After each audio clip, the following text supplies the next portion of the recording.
for reasons God is not removing your feelings for someone. First, I want you to know this: having feelings that won't go away doesn't mean you're weak or stuck forever. It means you're human. It means something inside you is still being worked on, held, or healed. Thinking God is not removing those feelings can feel like punishment, neglect, or a test. But there are tender, practical, and spiritual reasons why those feelings may remain. Below are 4 of the most common, each explained plainly, with examples, questions for reflection, and concrete steps you can take today. Hey everyone, welcome to Never Give Up. Don't forget to subscribe, hit the bell icon, and select all, because every video can change your mindset. Reason 1: there is a lesson you haven't learned yet. Feelings often cling because they are attached to a lesson your heart needs to absorb. God doesn't always remove the ache the moment you ask. Sometimes the ache is the teacher. What this looks like: you keep replaying the same pattern, choosing partners who aren't available or who mirror a painful childhood dynamic. The feelings are linked to unmet needs, security, validation, being seen, rather than the person's particular qualities. Each time you sit with the emotion, a small truth about your boundaries, fears, or desires becomes slightly clearer. Why God might allow this? Not to punish you, but to teach you how to meet your own emotional needs in healthy ways, to differentiate desire from true compatibility, and to help you recognize patterns that will surface later if not addressed. Practical steps. Journal the pattern. Whenever the feelings come up, write down what triggered them, what you wanted at that moment, and what you were afraid of losing. Seek out one small lesson per week, e.g., I can say no, or I can enjoy my own company, and practice it deliberately. Consider therapy, spiritual direction, or a trusted friend to highlight the blind spots you keep missing.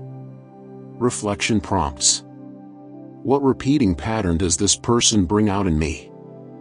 If I got exactly what I wanted from them, what would change about how I feel about myself?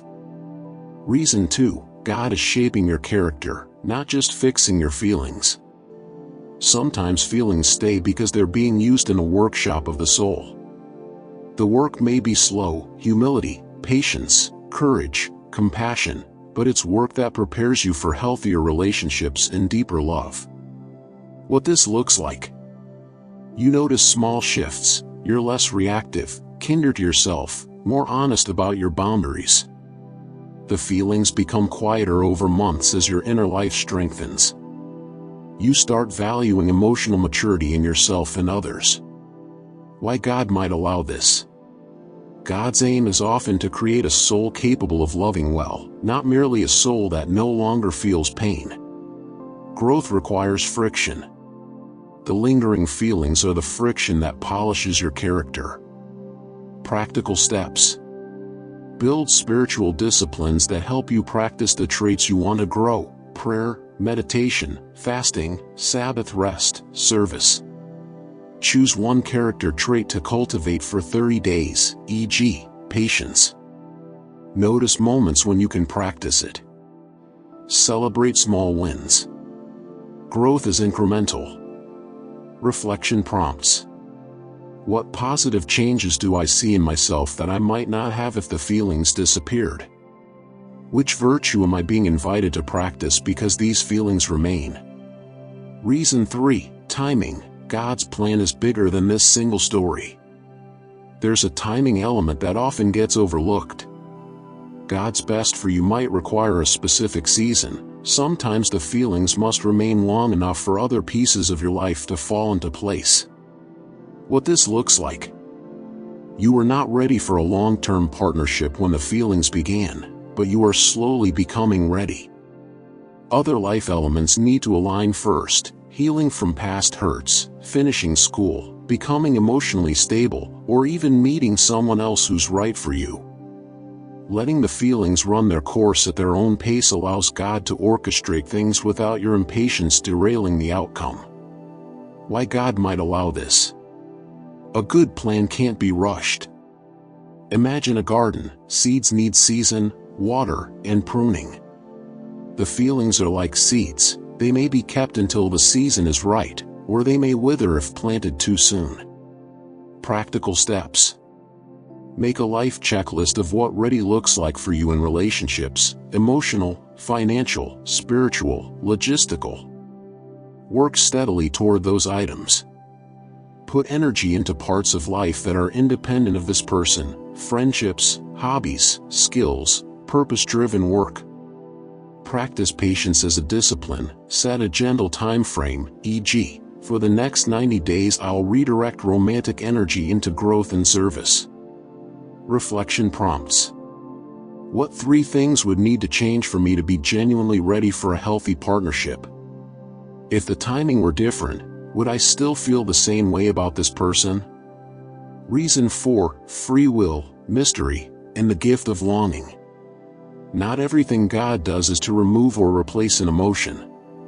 Sometimes God honors human freedom and the mystery of the heart.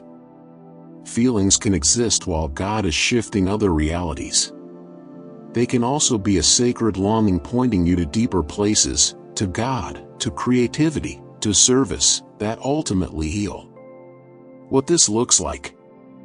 You still feel affection, but life is nudging you to channel that emotion into something larger: art, ministry, care for others.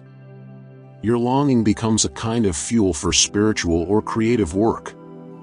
There's less frantic grasping and more a quiet recognition that longing can coexist with trust. Why God might allow this? God respects human longing. The heart's desires can be redirected without being violently removed. This preserves freedom and allows you to transform longing into something beautiful. Practical steps.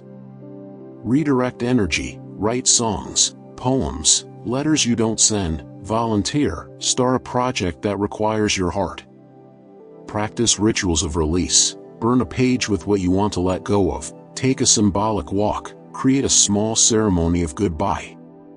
Learn spiritual practices of surrender, short prayers, breathwork, or mantras that help you offer the feeling up while remaining present to the moment. Reflection prompts. If I intentionally poured this feeling into a project or act of service, what might come from it? How could my longing be turned into a creative or loving expression that doesn't depend on the other person? How to steward unfinished feelings. 12 practical tools. Below are specific, doable practices you can try. Choose 2 to 4 to start with and treat them as experiments.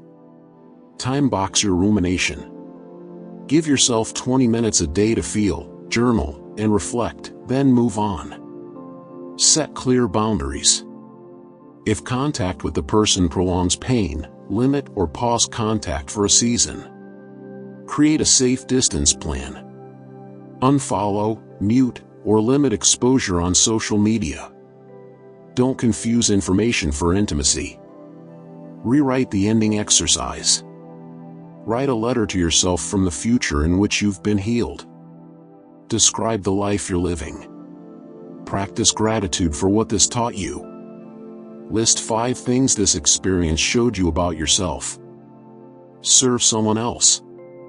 Volunteering shifts focus outward and gives perspective. Physical anchors. When emotion spikes, do 5 deep breaths, a short walk, or a physical task to anchor you back to your body.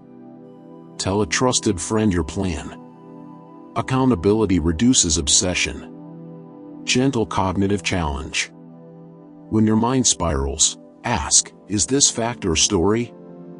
Distinguish what actually happened from the stories your fear is telling you. Ritual of release.